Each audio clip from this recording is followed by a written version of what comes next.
Well, tonight a nurse is speaking out against a Farmington care facility after she claims she was fired to cover up a larger problem. Now, the woman says poor training and staffing shortages are putting patients at risk. 7 Action News reporter Jen Sean spoke to the nurse who says administrators won't work to fix the problem. Liza Barnett was fired from Medilodge of Farmington back in October 2017 for allegedly intentionally falsifying medical records. Tuesday, she was acquitted after refusing to take a plea deal, but she says the problems here are far from over. I felt like a victim.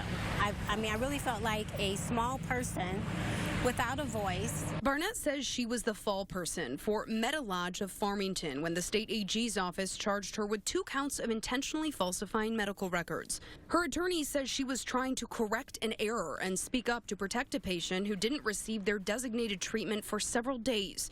Barnett was just one of the nurses in charge of their care. She tried to go back and make a late entry of the medical records saying, you know what, there's a mistake that happened. Mistakes happen here a lot, according to Barnett. She claims it's due to short staffing and poor training. There were many days I would work as a nursing assistant because they had no staff.